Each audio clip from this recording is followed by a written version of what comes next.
Vamos começar aqui. Para quem está vendo, ainda não me conhece, eu sou o Vinícius, sou estudante de economia. Esse aqui é um bate-papo que eu faço. Já provavelmente quando sair esse, já deve ser o quarto ou o quinto, dependendo da ordem que eu postar, mas deve ser o quarto ou o quinto. E hoje, quem deu a oportunidade aí para a gente para conversar um pouco sobre empreendimentos, startups e investimentos nesse tipo de coisa, hoje é o Thomas. E aí, queria que você se apresentasse, e aí depois já vou começar com algumas perguntas. Perfeito, Vini. Super obrigado pelo convite. Então, eu que fico agradecido de ter essa oportunidade de conversar aqui com você, com todo mundo que for assistindo aí. E, bom, sou Tomás, como o Vini falou, eu coordeno hoje o programa de aceleração da FGV, né, FGV Ventures. É um programa de aceleração que foi o primeiro programa de desenvolvimento desse tipo de negócio dentro do Brasil, dentro de uma universidade brasileira, uma faculdade brasileira. A gente tem 5 anos de operação, então estou há 3 anos e meio acompanhando e dirigindo o programa, né? E, em paralelo, eu tenho a minha própria consultoria, que eu atendo, não é bem uma consultoria, né? A gente ajuda, na verdade, grandes empresas a desenvolverem suas áreas de inovação e principalmente de apoio ao crescimento de clientes deles. Mas a gente deve lançar aí até o final do ano um programa de apoio a startups mesmo, programa aberto. Hoje a gente não está tão focando no B2C, né, em público empreendedor na ponta, mas todos os sócios vieram de programa de aceleração, esse é o nosso track record, então a gente gosta muito de estar em contato com o empreendedor.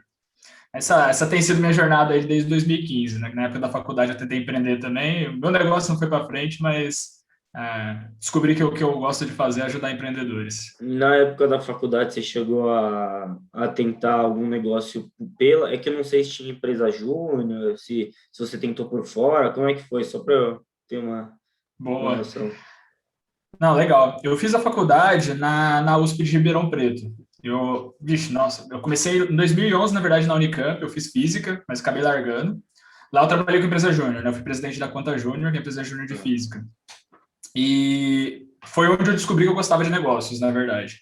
Mas nessa época eu não pensava em empreender, eu pensava em negócios só como gestão e como a maioria das faculdades ensina, né? A gente a gerir negócios que já existem. Empresa Júnior é um pouco disso, né? Uma consultoria que já existia, eu entrei lá para gerir.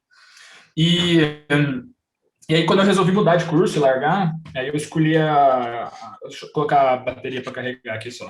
Sem problema.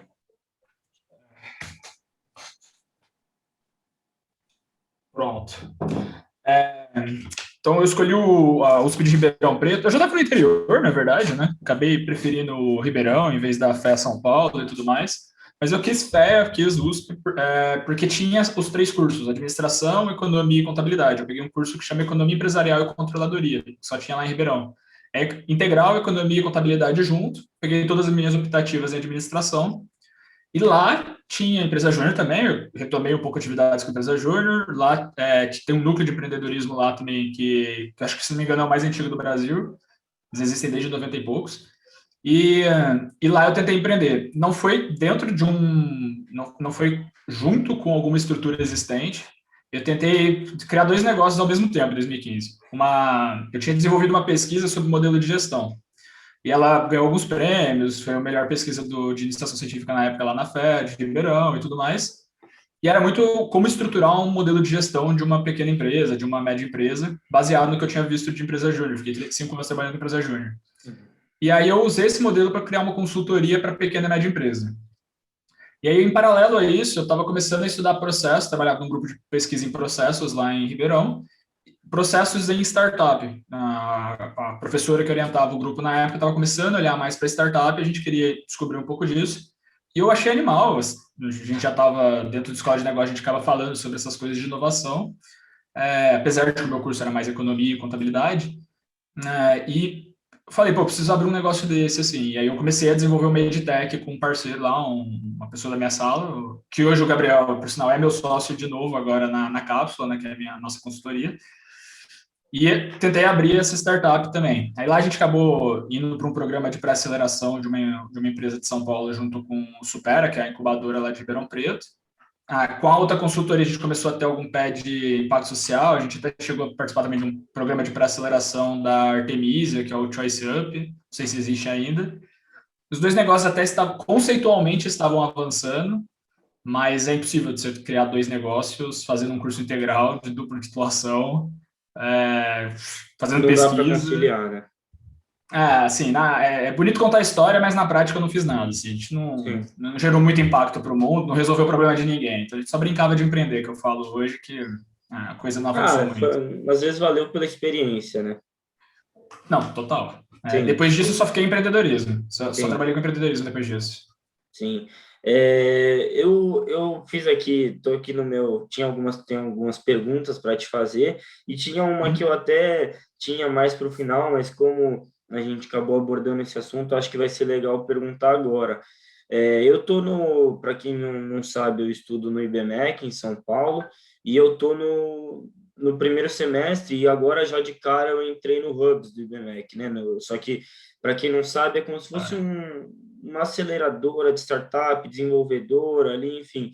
No primeiro semestre, que é o que eu estou agora, e no primeiro semestre desse projeto, né, que o total ele, até você ter um CNPJ e tudo mais, tem 3 semestres, é o projeto mais de criação, de você estruturar as ideias, você montar os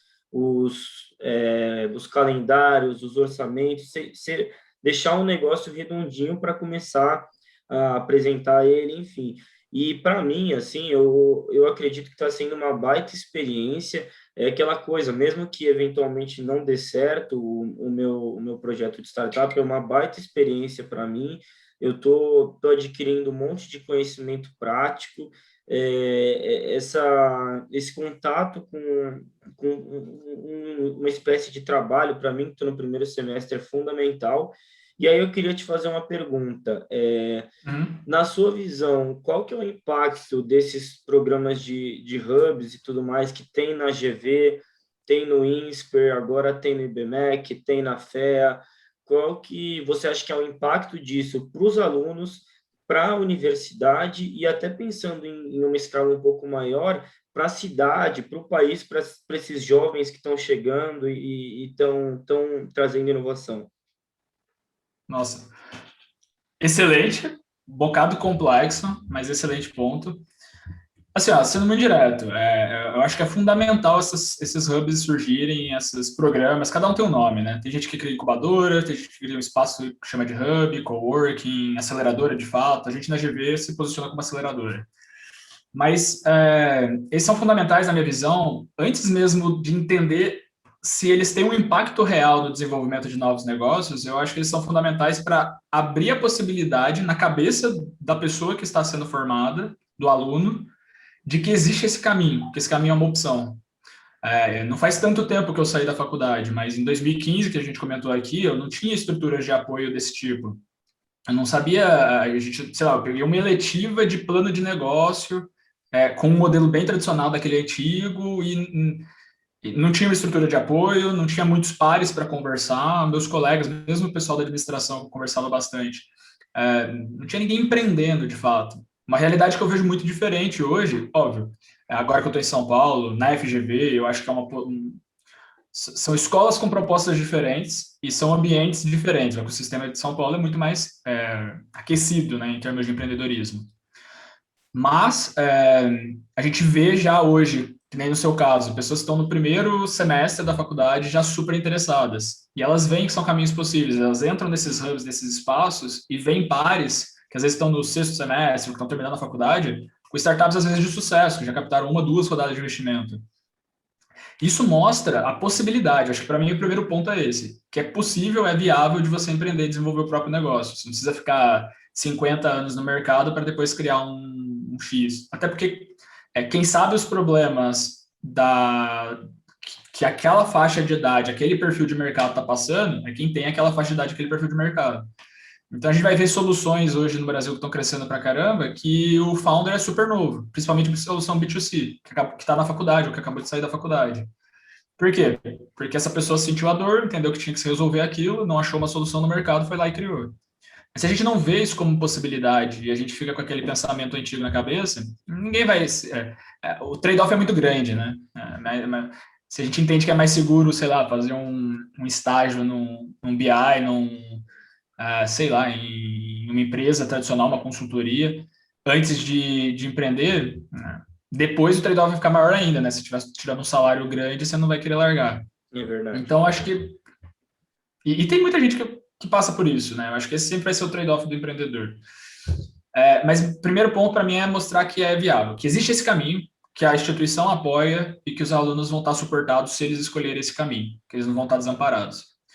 Aí tem uma análise que a gente sempre vai precisar fazer se de fato esses programas têm impacto. A gente não tem muito estudo hoje, nem no Brasil nem no mundo, sobre o impacto direto desse tipo de programa, são coisas muito novas, mas a gente tem vários estudos sobre impactos de programas de apoio empreendedor nas startups, nos novos negócios. E aí a gente vê que algumas estruturas, alguns tipos de estruturas, de fato auxiliam o empreendedor a performar mais. O próprio modelo de aceleração, né, você tem já alguns estudos que mostram que startups que passaram por programas de aceleração captam investimento mais rápido, tem uma menor taxa de mortalidade. Aí a gente tem que ver o viés, né, de seleção, porque a startup, para entrar num programa desses, ela já precisa ser selecionada, então já tem ali um filtro, né? Mas a gente já começa a ter alguns indícios, algumas percepções de que esses programas costumam ajudar, nem que seja para posicionar essa pessoa melhor no mercado, para dar mais autoridade, mostrar que aquela startup está chancelada pela X, no nosso caso lá, né? A startup passou pelo programa da FGV Ventures, concluiu o programa, graduou, apresentou para o ecossistema, e muitas vezes ali geram conexões. Então, assim, é assim que faz negócio, né? A gente faz um bom processo, isso depende do empreendedor, mas a gente está aqui para orientar.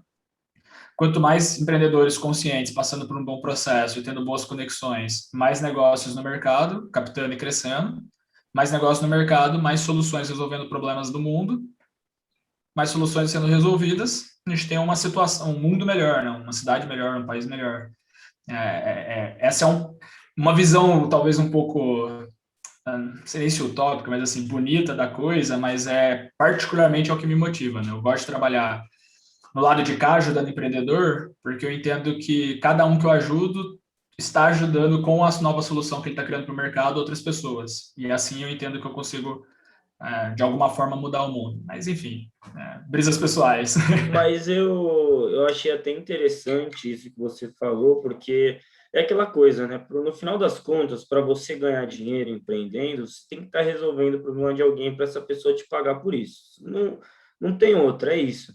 E aí, Sim. cara, se você tem muita gente que está conseguindo resolver, ou você aprimorar ali uma questão, uma situação, também é você resolver um problema. Então, se você tem muita Sim. gente melhorando os processos, criando processos novos mais efetivos, no final das contas, você vai ter ali uma sociedade com um ambiente melhor para todo mundo. É só você ver, cara. Vamos pegar aí grandes empresas que agilizaram processos e mudaram as coisas. Aqui no Brasil, o Nubank, hoje, acho que a última vez que eu vi, ele chegou entre as 100 melhores startups assim do mundo, porque ele revolucionou o Brasil e os bancos aqui no Brasil. Tanto é que Total. agora os grandes bancos estão fazendo investimento pesado em tecnologia para chegar perto e não perder ali o espaço deles no mercado.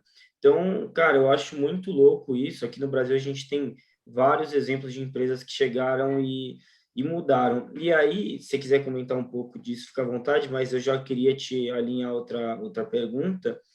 Uhum. Quando uma pessoa, hoje em dia, ela vai lá e fala, não, beleza, eu estou com essa ideia, a ideia é boa, e eu quero desenvolver essa startup, enfim, ela vai para algum processo, enfim, qual que você acha? Você acha que tem alguma coisa que para o empreendedor, para o cara que está começando uma startup, é indispensável hoje em dia? Algum fator?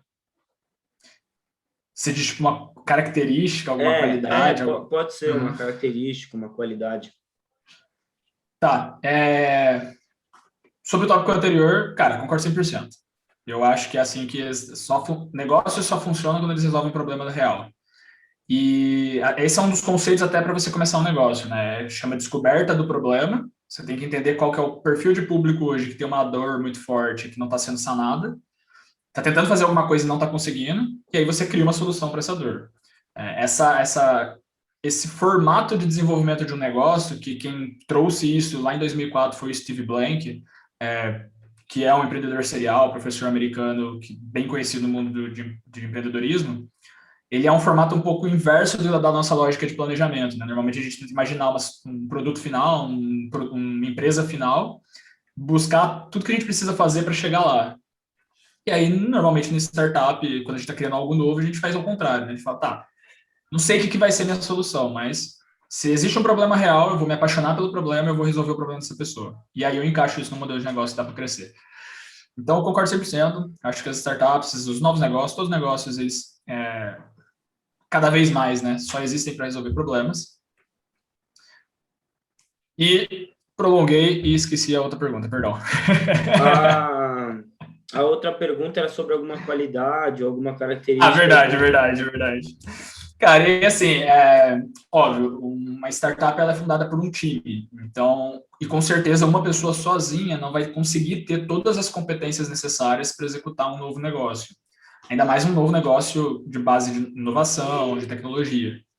Então, eu entendo que não tem uma pessoa que vai personificar todas as características de um empreendedor, mas é fundamental que aquele time que está começando, ele tenha não sei que termo que a gente usa para isso, mas assim, uma atitude proativa, né? Porque a gente tem um período muito grande no começo do negócio de ir para a rua, fazer um processo de descoberta, onde o sócio mesmo tem que conversar com o cliente, antes de cliente até, né? Potenciar o cliente para entender dores, fazer esse processo de descoberta, criar o MVP da forma que é possível, se não é tech, a pessoa usa um Wix, usa um Webflow, usa Zapier para fazer uma integração, dá um jeito de fazer um MVP. Então a pessoa tem que correr atrás. Às vezes ela não vai ter um conhecimento prévio. Na verdade, provavelmente ela não vai ter o conhecimento prévio de tudo que ela precisa fazer. Então, se ela é uma perfil de pessoa que vai dar um jeito de resolver problema, o Fórum Econômico Mundial colocou desde 2015 que a característica mais importante da década é a resolução de problemas. Isso, óbvio, dentro de empresas, mas isso com certeza fora das empresas, né? Se a gente está construindo um novo negócio, uma nova solução, essa é a característica, a habilidade que a gente tem que desenvolver. Como que eu olho para uma situação e consigo pensar em formas, conexões, possibilidades, usar meu repertório prévio para criar formas de resolver esse problema. E esse é o passo 1 na minha visão, assim, o empreendedor sempre vai ser o cara ou a mulher, enfim, que está inconformado com uma situação, quer resolver um problema. Aí o empreendedor de sucesso é o que vai conseguir focar depois que ele descobre um problema real, porque também tem um empreendedor que não consegue focar e nunca vai sair do lugar. E aí, depois disso, a gente tem características do time, habilidades complementares, conhecimento do setor, alinhamento de objetivo entre os sócios, que tem características que não são só do indivíduo, né, são da equipe. Que aí a gente poderia também se prolongar. Mas, assim, resumo do resumo da história pega e faz, assim, vai para cima, você tem... eu sou introspectivo, tenho dificuldade de lidar com pessoas. Cara, você vai ter que lidar com gente, vai para cima, resolve isso, trabalha isso. Eu falo isso porque eu tenho um pouco dessa característica, né? Eu fazia trabalhos na escola, enfim, no ensino médio, para os outros apresentarem, porque eu não gostava de ser o que ia ali para frente. Chegou o momento que eu falei, eu preciso resolver isso, não tem como, senão a minha empresa não vai para frente. Ou não tem como, né? Então, assim, ou você reclama ou você aceita. Como reclamar não vai mudar nada? Então aceita e resolve. Esse perfil de pessoas que a gente normalmente conseguem avançar o empreendimento e é um perfil característico do empreendedor. Mas tem empreendedor de todos os tipos, né? Certo.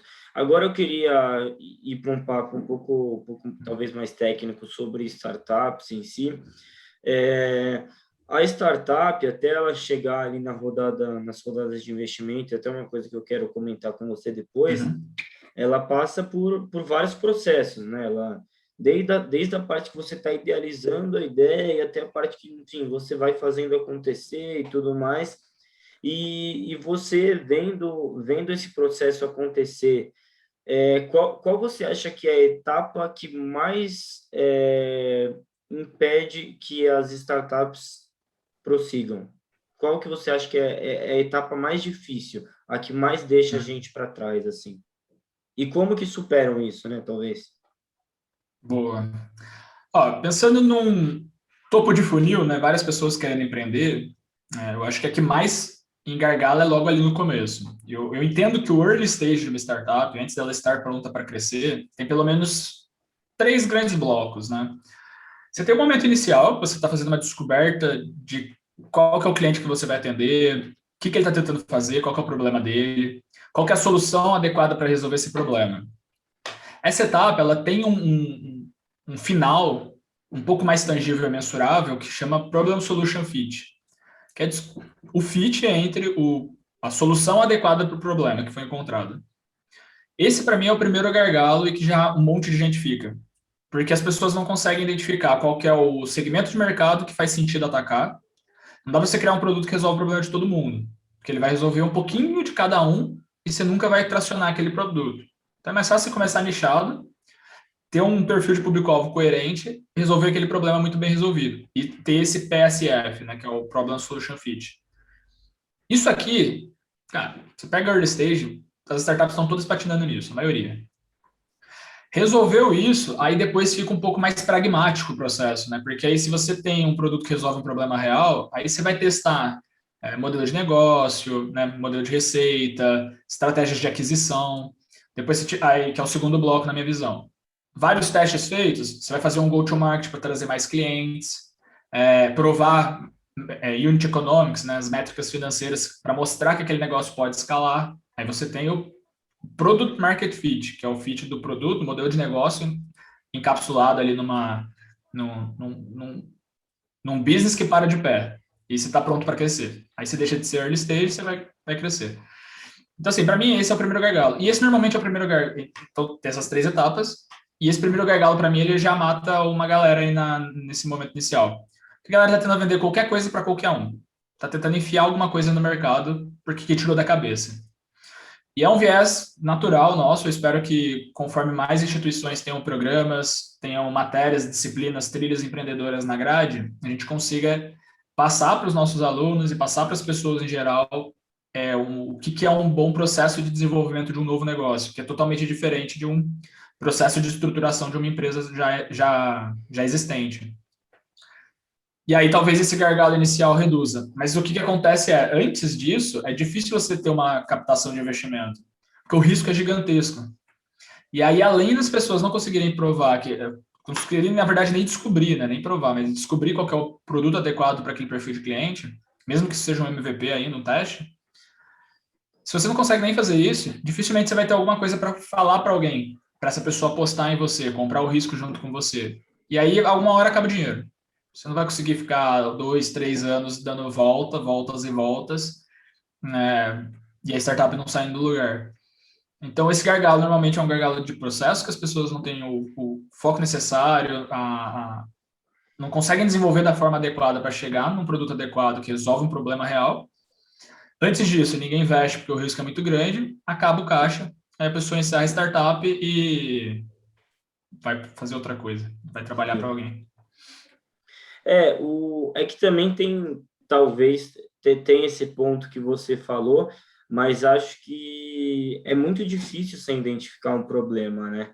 E que ninguém está resolvendo, ainda mais, acho que, eu não sei se isso muda muito, mas talvez hoje o acesso que a gente tem à informação, o acesso que a gente faz, a gente tem muito acesso a tudo. Isso facilita muito de você identificar quais que são, o que o pessoal tá reclamando, quais são, né, que você fala as dores do mercado. Então, acho que hoje tem muita gente com muita informação e aí às vezes já tem alguém resolvendo esse problema, né?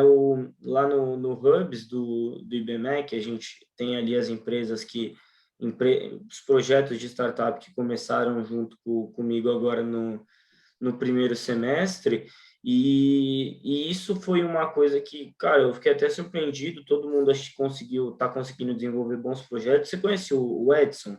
Não sei se você conhece ele. Eu não lembro se eu já tive a oportunidade de conversar com ele, mas eu já ouvi bastante do pessoal que está no Hubs também, o Luca eu conheço, né, da nossa comunidade, já comentou do Edson. Eu não lembro agora se eu cheguei a conversar com o Edson. Ele que desenvolve ali com a gente e ele tá falando sobre os projetos, e ele tá gostando bastante, mas, cara, é muito difícil você estruturar uma ideia em cima de um problema, porque o difícil é cada hora que você pensa mais e aí aparecem mais empecilhos e aparecem mais coisas que você tem que resolver para fazer dar certo. Aí já vou tentar alinhar com mais uma pergunta. Qual que você acha que é uma boa maneira, da hora que o cara tem uma ideia, para ele, de fato, estruturar isso, assim? Você acha que tem algum processo um processo de você pensar com você mesmo, assim, sem você perder tempo e tudo mais? Qual dica que você daria, assim, para o pessoal que está nessa dificuldade? Perfeito. Faz sentido compartilhar alguma coisa aqui? Você acha que a Faz, dinâmica fica faz, boa? faz Acho que vou bastante trazer, sentido. então. Porque que eu penso? Primeira coisa, né? Ideia é commodity, sendo muito sincero. Todo mundo já teve alguma ideia de negócio e ideia não vale nada. Michael Dell, né? Ele fala isso. Ideia não vale nada, não lembro qual que é a frase dele, na verdade, mas acho que, se não me engano, é isso. Ideia é commodity, o que vale é a execução. Então, a primeira coisa sempre vai ter alguém que pensou nessa ideia, sempre vai ter alguém tentando resolver esse problema, mas isso não significa que não faz sentido criar um negócio em relação a isso. A primeira dica que eu sempre dou pro pessoal é, cara, esquece concorrente, esquece o que está acontecendo. Se você fala com um cliente, com um segmento de mercado que ainda não é seu cliente, entende o que ele está tentando fazer, que é o conceito de job to be done. Então, a pessoa está tentando fazer alguma coisa. Todo mundo está tentando fazer alguma coisa na vida. Quando eu vou fazer sei lá, uma aula, vou dar uma aula, eu estou tentando passar um conteúdo para as pessoas. Esse é um job. Eu posso mapear vários jobs nessa ação que eu estou fazendo. Então, eu estou tentando passar esse conteúdo da melhor forma.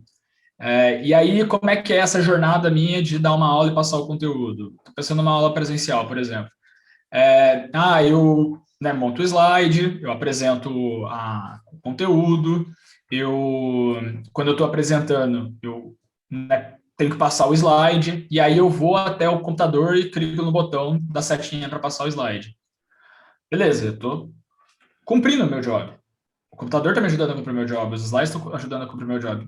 Mas aí você tenta entender assim, mas o que está ruim? Por que o seu job não está sendo, né, essa aula não está sendo feita da melhor forma?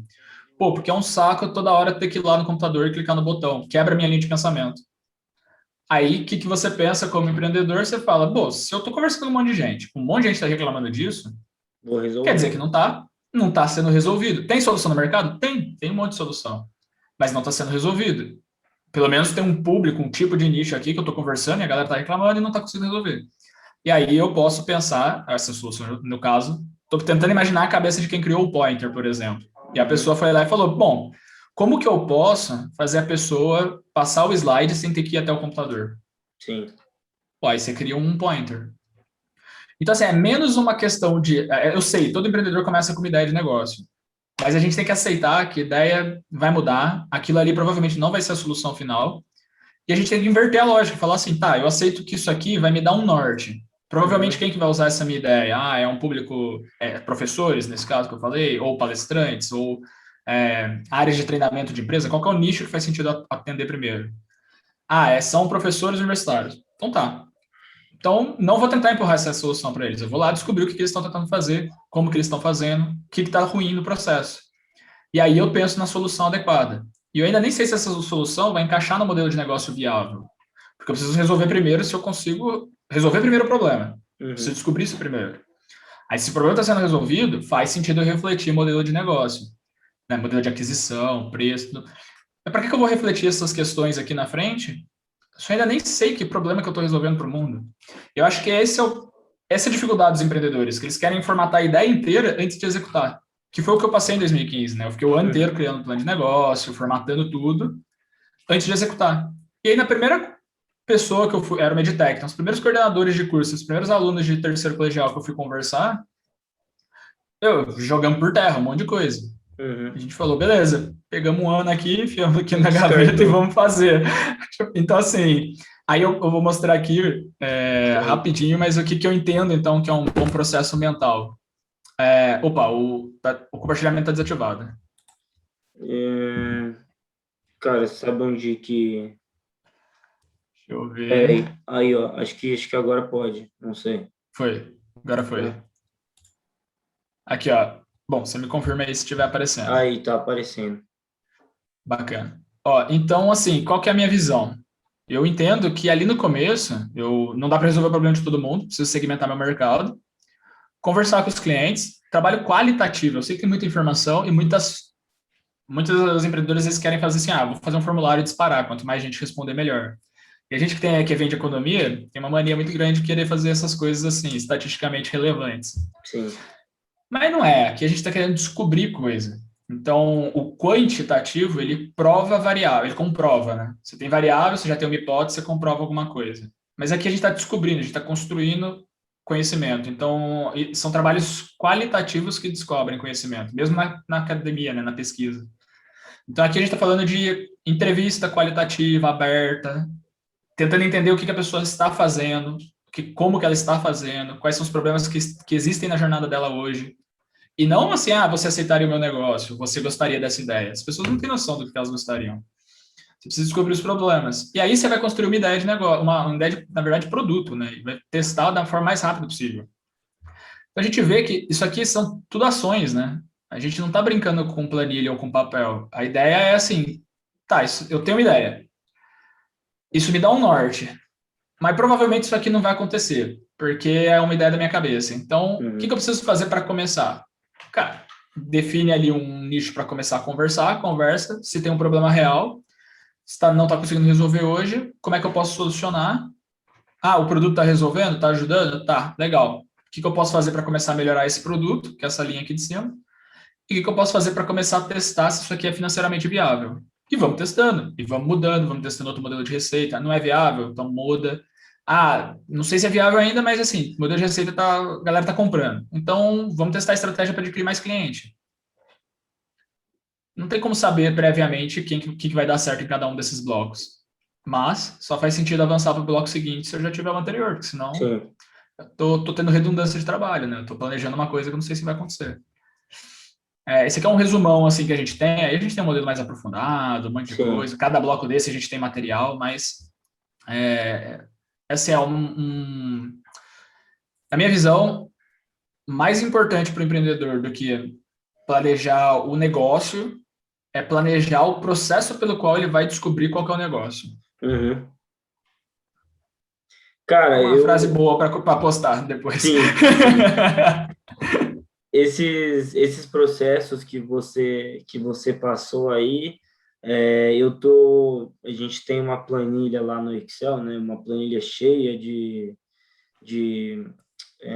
como é que é o nome mesmo? Que tem as pastinhas, como se fosse dentro da planilha do Excel. Enfim, mais uma planilha cheia de componentes, assim, e aí conforme a gente vai tendo ali as aulas, entre aspas, né, a gente vai preenchendo todos esses processos.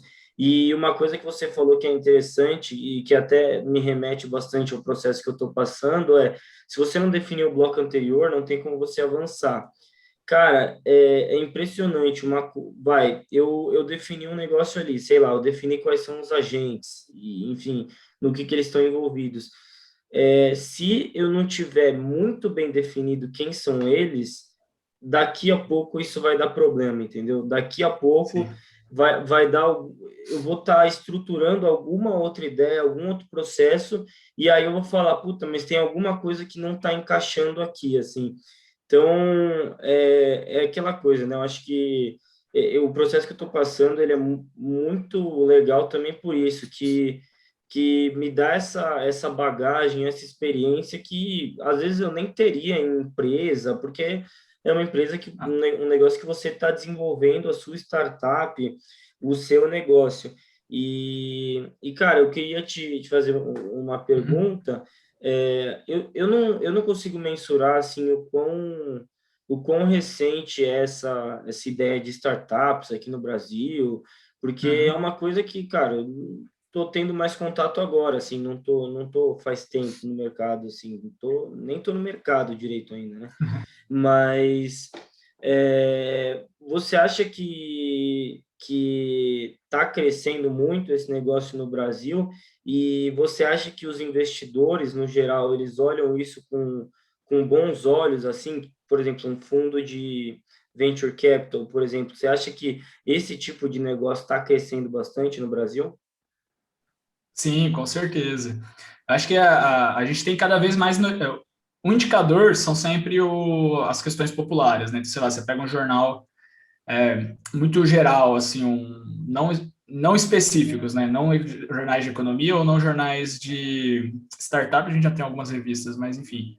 Você pega, sei lá, você vê Globo Rural, tá falando de startup lá em Pira, que tem uma área muito forte em agro. A gente teve uma startup nossa acelerada que apareceu agora no Globo Rural, acho que final de semana, esses finais de semana aí para trás. Uhum. Você pega, sei lá, jornal assim, falando. Não sei se o Nubank recebeu investimento recentemente, vai sair no jornal aí. Eu não sei muito os nomes dos jornais, eu não acompanho a televisão, mas assim, você vê que o negócio está saindo na televisão. Sim. É porque está chamando a atenção de alguma forma. Porque as coisas normalmente começam dentro de nichos, né? E a gente já teve esse tempo, né? Startup é recente, igual você falou, no mundo, né? Porque, sei lá, na década de 90 que isso aí começou a crescer nos Estados Unidos, Uhum. tanto que teve a bolha das .com, depois deu uma quebradinha ali no ritmo, voltou agora a crescer. Aqui no Brasil, uns 10 anos para cá, o negócio está interessante também, mas todo ano aumenta a quantidade de investimento em startup. Se pega o histórico, não tem um ano que, eu acho, que quebrou, assim, que desceu.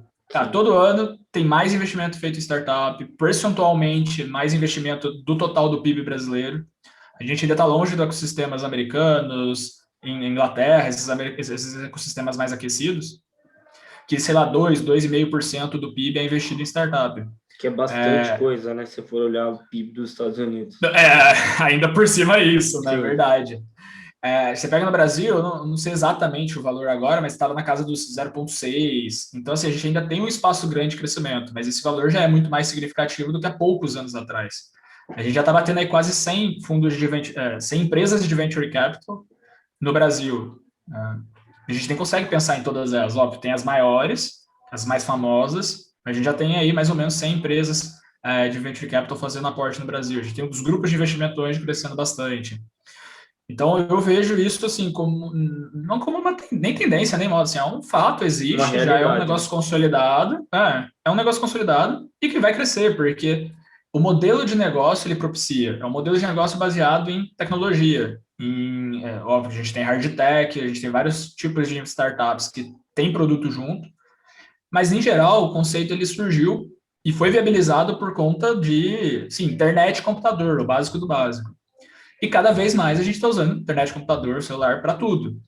Então, é óbvio, na minha cabeça, pelo menos, Tomás, que esse mercado só faz sentido expandir, não faz muito sentido ele retrair de alguma Regredir. forma. Então, assim, e é um negócio de risco, tem um extremamente grande retorno, é sexy, querendo ou não, a gente ainda não Sim. teve um tempo muito hábil para ver quem que deu certo, quem que deu errado, os fundos ainda estão realizando os seus retornos, então, acho que por um tempo ainda vai continuar sendo sexy, brilhando os olhos de todo mundo. Então, vai surgir muitos fundos ainda nos próximos 5 anos. É, cada vez mais startups surgindo, mais gente de fora olhando para o mercado brasileiro. Sei, eu tenho uma visão muito positiva sobre esse aspecto. E o mundo que eu imagino, pelo menos daqui para frente, ele, na minha cabeça, pelo menos, ele só vai crescendo nessa linha. E eu acho que também é muito atrativo, porque, cara, para os caras que. Assim, os caras que estão em fundos e empresas de venture capital são extremamente qualificados, né? São profissionais que estão ali nos mais qualificados do mercado, enfim. E para eles, eu acho que até vai além do risco-retorno, né? Porque o retorno é fenomenal, assim, quando acertam e ganham absurdo, assim, eles Sim, geralmente até têm aquela estratégia de investir em várias, algumas poucas vão dar certo, e aí vai sim, fazer o ano dos caras. Mas eu acho que, além de tudo, é um jeito de investir que é muito legal, assim, porque vai além de ações e de uma renda fixa, é um modelo de investimento que eu acho que é muito atrativo, até intelectualmente falando assim, porque envolve muito estudo, você vê o mercado, você vê o setor, você fazer projeções futuras. Então, eu acho que até nesse sentido, as startups elas vêm para revolucionar o mercado tanto de negócios quanto de mercado financeiro e todos os mercados que as startups estão inseridas. Então, de agronegócio, de educação. Então, eu acho isso muito legal. Eu queria te perguntar uma coisa. Quando você está olhando para uma startup, como quem vai prestar uma consultoria, ou como quem pretende fazer um investimento, enfim, quando você está avaliando uma startup, o que você olha? Quais que são as métricas ali que você coloca como importantes e os pesos que elas têm assim sobre a sua avaliação? Excelente. Ó, um ponto só que eu trago aqui da última fala que você trouxe, na média, os fundos têm retorno negativo. Você pega a média americana que tem mais dados, assim, os fundos em geral perdem dinheiro com investimento em startup. Mas é exatamente esse ponto que você colocou, né? Os que acertam, acertam muito, ganham muito mais retorno do que os demais. Então é um jogo que, apesar dele ser um jogo que matematicamente a gente consegue imaginar, você tem um portfólio grande, alguma vai dar errado, uma vai virar unicórnio e tudo mais, faz sentido calcular o retorno. Na prática, é um mercado de acesso, assim. Se você tem acesso a bons leads, a bons deals, a bons empreendedores, você tem um posicionamento, seja por conta da marca, ou seja porque algum deal que você fez lá no começo deu muito certo e aí as startups querem estar com você, você vai atrair as melhores, estando com as melhores, aí só Dinheiro efeito faz de dinheiro, confirmação. Você tem as melhores, você atrai as melhores, aí as melhores estão com você, aí as melhores querem estar com você e aí a vida fica mais fácil. Então, assim, eu não lembro os números exatos de novo, mas assim, não é nem Pareto o negócio, assim, tipo, 80% do retorno está na mão dos 20% maiores fundos. É tipo, 97% do retorno está na mão dos 0,4% maiores fundos. Você pega, tipo, os 20 fundos americanos, os top 20, dos, sei lá, quase 1.000 fundos de venture capital que eles têm lá, os 20 têm 97% do retorno no mercado, tipo, umas coisas meio absurdas, assim. Sim. Isso é legal, porque o que a gente pensa? Quando a gente, como pessoa física, quer investir numa startup, quer entrar nesse jogo, é o mesmo jogo que a gente está jogando, o mesmo jogo que os venture caps, que tem uma estrutura gigante. O que acontece normalmente a gente entra num momento de vida que nem eles querem entrar. Então, os anjos normalmente fazem aqueles primeiros rodadas de investimento e que você tem pouco dado, pouca métrica, o risco é tão grande por conta disso, que você tem pouco dado, que o venture capital nem pega nesse momento, e aí ele espera ver quem vai dar um pouco certo, quem consegue passar por esses estágios iniciais, e aí ele vai esse próximo aporte. E quem vai morrer, ele deixa morrer, porque é melhor morrer antes de entrar com ele. O risco é muito grande no começo. A mortalidade de startup é altíssima. Mas é um jogo que, sei lá, na minha cabeça faz sentido, eu gosto, assim. Mas eu tenho consciência disso, que eu tenho que estar sempre nos melhores ambientes, ter o melhor acesso. Óbvio, a gente está falando aqui de ecossistema de São Paulo, já facilita a vida. A maioria dos unicórnios, das startups brasileiras que deram certo, estão na cidade de São Paulo. A gente está falando de instituições de referência, INSPER, GV, BMEC, USP, são instituições que são de onde saíram também grande parte dos grandes unicórnios, das grandes startups. Tem viés? Tem, é um mercado totalmente viesado. Pessoa que preencheu uma tabelinha ali de fez graduação, sei lá, engenharia na Poli, um mestrado, um MBA na GV, ou ficou um MBA em Stanford, vai abrir startup, aí você tem o avaliador do outro lado, que é um ser humano também, que vai olhar para aquilo e vai falar, aqui eu entendo que tem menos risco, porque essa pessoa está mais conectada e pelo menos o básico do básico ela viu. E aí eu sei que ela vai ter menos risco, porque ela... E aí, por eu imaginar que ela vai ter menos risco aquele deal, eu faço o aporte, eu sinalizo para o mercado que ela, de fato, está dando certo, o próximo vem e faz aporte, e aí vira um negócio que, beleza, então todo mundo confia e aquele clubinho faz acontecer, né? Uma profecia realizada. Isso, cara, é um fato, assim. Então, uma coisa é a gente pensar assim, o que é o ideal? O ideal é, cara, todo mundo ter as mesmas oportunidades. Uma startup que é fundada no interior do Tocantins, mas que está fazendo um bom serviço, conseguir captar, ou captar melhor do que uma startup que foi fundada, sei lá, dentro da Poli, com um sócio da GV, e que está dando menos resultado. Essa daqui do interior do Tocantins tinha que captar, e essa não. Só que não é assim que acontece. Esse cara que provavelmente o primo, o tio, trabalha num fundo ou num banco que conhece não sei quem, e esse cara que não, ele está totalmente fora do ecossistema empreendedor. Então ele vai apresentar para quem essa startup dele? esse resultado? Quem vai abrir essa primeira porta para ele? E esse é o mercado que a gente está. É um mercado que não é um mercado linear, não é um mercado justo, mas é a realidade. Aí tem os pontos, a gente pode querer mudar, acho importante a gente ter esses debates e discutir isso, e ter novas oportunidades de acesso para essas pessoas. Eu acho que os grupos de investimento anjo, que aceitam as inscrições online, recebem cada vez mais startups do Brasil inteiro. Como a minha formação foi na USP, eu sou do comitê de seleção da FEA Angels, que é o grupo de investimento anjos dos ex-alunos da FEA. E lá a gente tem de tudo, sim. Teve um dos últimos pitch nights que a gente teve, que tinha 2 startups, uma que eu acho que era do Pará, e uma outra que eu não vou falar, que senão eu vou falar besteira, porque eu não lembro exatamente de onde que era, mas era ali também para cima. E cada vez mais a gente tem, porque o filtro inicial nosso não é por óbvio, recomendação a gente olha com bons olhos também, mas dá para se inscrever direto lá no site. Isso vem melhorando esse ecossistema. Mas, o que acontece? Eu, Tomás, por exemplo, eu já investi em 2 startups, por enquanto. Pretendo investir em mais. Eu faço tickets pequenos, então eu entro junto com o grupo de investimento anjo. Mas, o que eu olho? É óbvio que eu vou falar assim, eu quero apoiar uma startup que está começando, mas eu já não tenho bala na agulha para apoiar uma startup que está começando. Eu ir lá e fazer a rodada dela e ajudar ela a ir para o próximo round com Venture Capital. Então, o que eu tenho, eu tento olhar, e eu não tenho nenhuma vergonha de admitir isso, que o meu, deixa eu olhar aqui até para confirmar, a minha tese de investimento, eu coloquei lá assim, olha, é lógico que eu vou priorizar gente que já está conectada, que eu sei que já tem contato com Venture Capital. Porque se eu sei que essa pessoa já tem contato e já está ali no clubinho, vamos dizer assim, a probabilidade dela fazer o deal é muito maior. Isso faz parte da minha tese. Menor.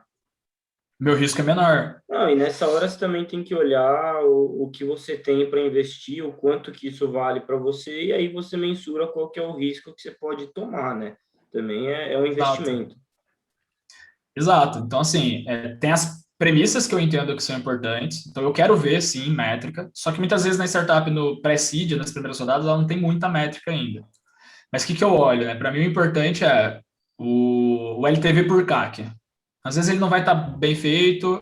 Por isso que as 2 startups que eu entrei, eu não entrei na primeira rodada delas. Elas fizeram uma rodada anjo pequena, e aí uma fez um bridge, que é uma rodada intermediária, a outra fez um pré-seed depois.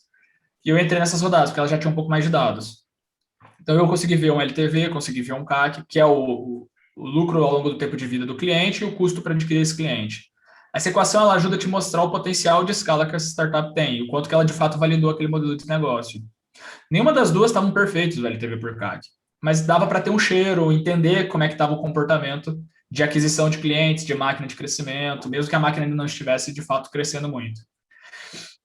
Mas aí eu olhei muitas questões qualitativas. Quem eram os empreendedores? Eu gosto de empreendedor mais novo, que tem uma cabeça de vamos aí, vamos fazer, vamos resolver. Então, eu gosto de conversar, de entender como é que foram os processos de validação.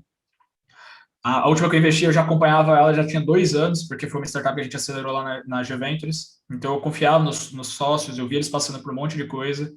E aí não tem problema falar também, né? Foi a Baduc, é uma fintech de crédito. Eles fizeram o pré-seed.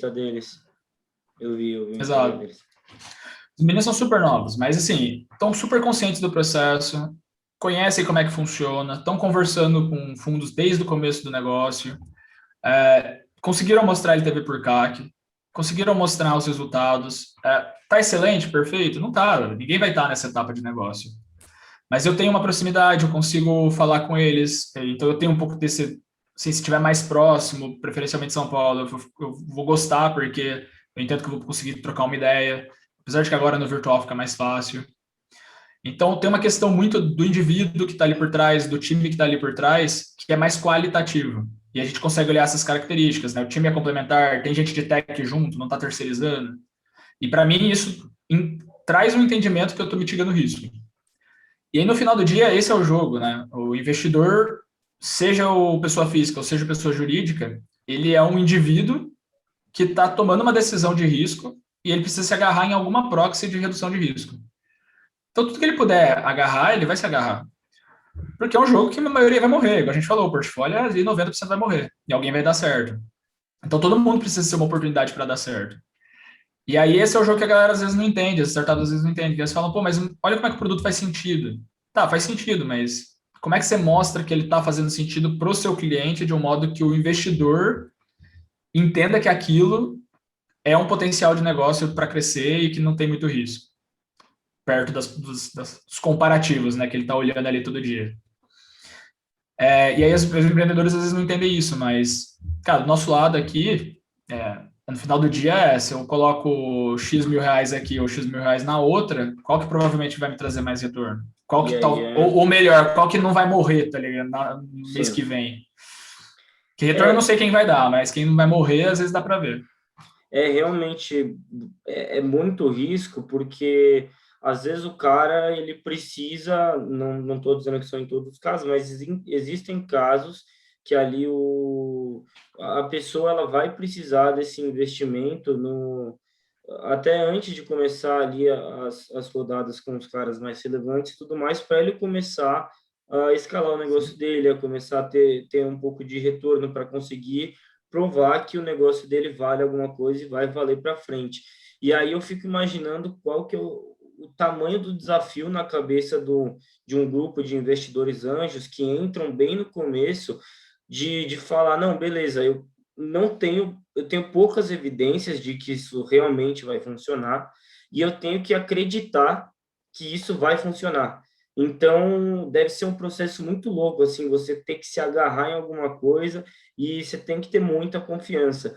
E aí, eu até queria comentar um negócio que você falou, é um mercado mais centralizado, assim, não é tão acessível para outras regiões, enfim, mas no final das contas, como a gente está falando de investimento e no caso de startup, acho que todo mundo que coloca o dinheiro sabe que esse dinheiro tem uma importância, principalmente no começo, é um dinheiro que importa, é difícil você colocar esse dinheiro em um negócio que você quase não tem familiaridade.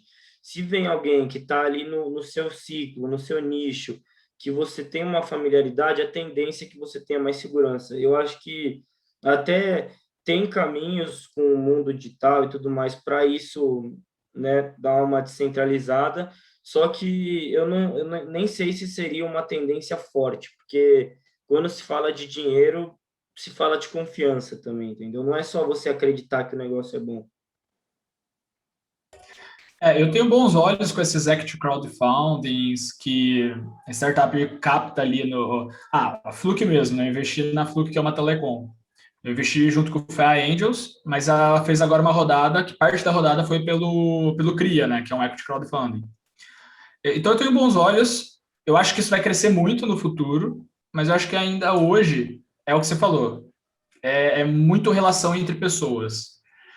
E não tem como não ser. Mesmo que essas plataformas cresçam, eu acho que elas fazem muito sentido, igual no caso da Flu, que é uma startup B2C. Então, quanto mais pessoas estão junto com ela, a gente teve várias startups lá na Juventus também, que várias não, tem acho que duas, na verdade, que a gente acelerou de fato e captaram via equity, crowdfunding, que são normalmente B2C. Então, assim, B2C é para o público consumidor final. Então, quanto mais pessoas estão defendendo a sua bandeira, porque são sócios, mesmo que seja de uma microparticipação, mais elas vão falar, mas elas falando, você tem uma estratégia de aquisição de clientes mais barata, né?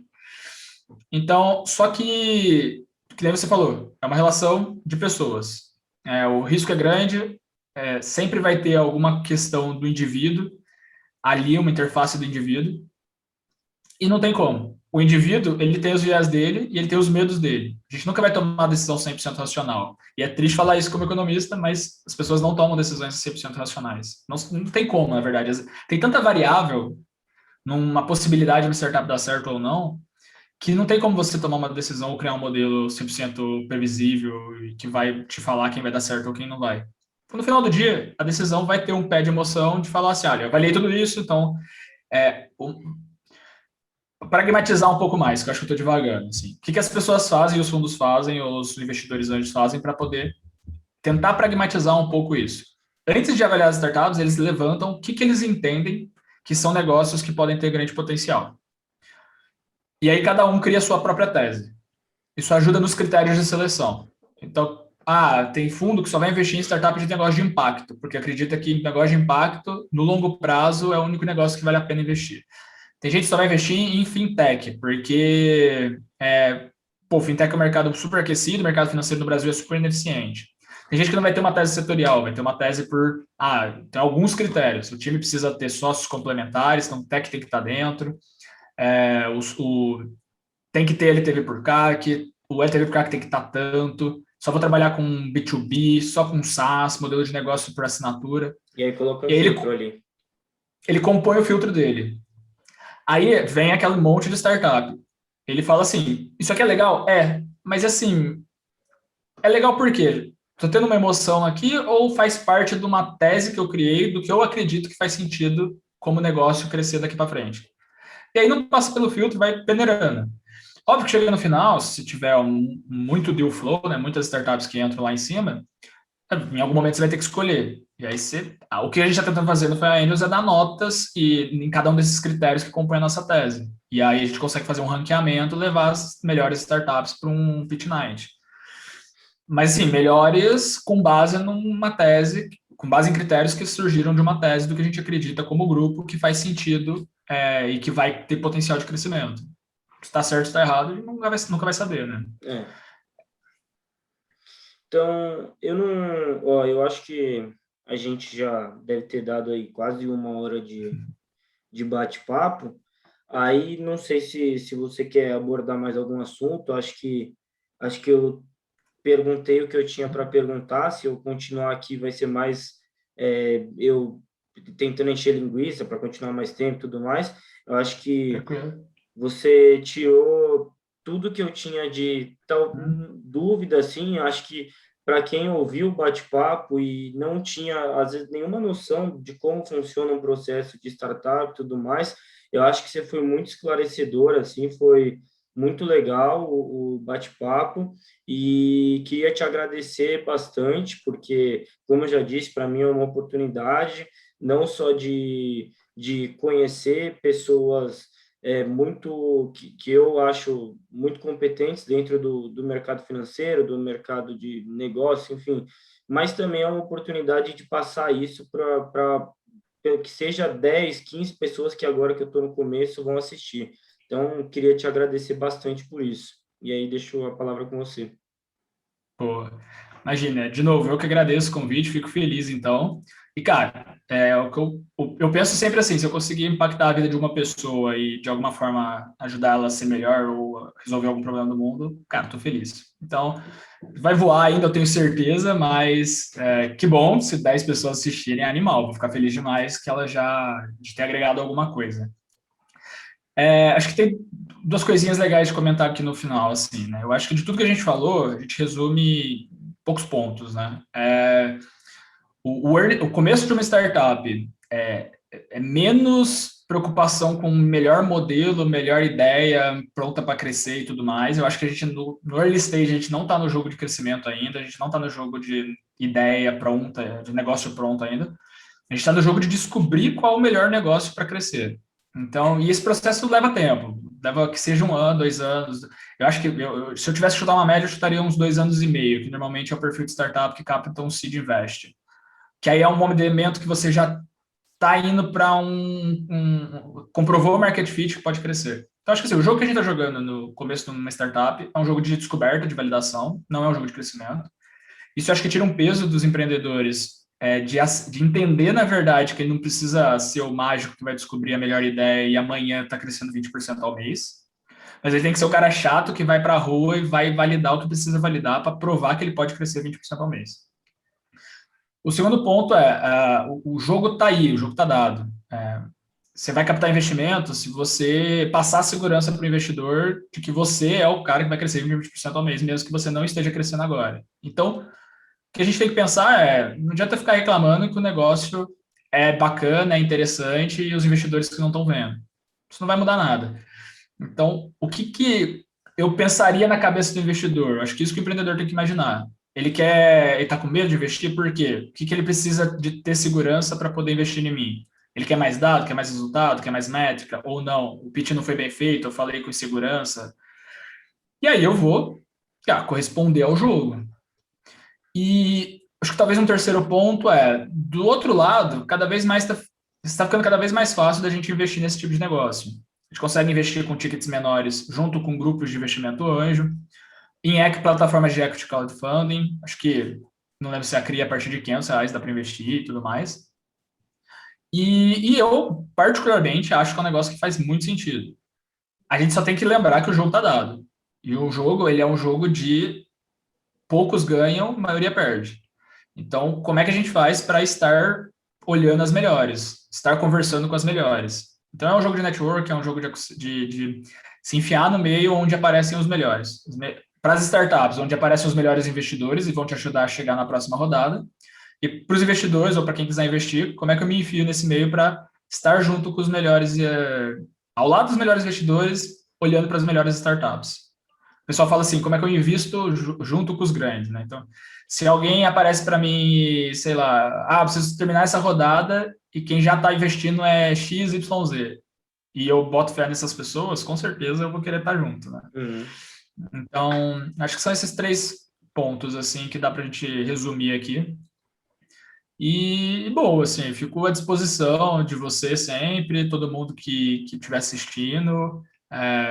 Gosto de estar conversando com novos negócios, faz parte do meu trabalho, faz muitos bons anos, e estamos aqui para isso.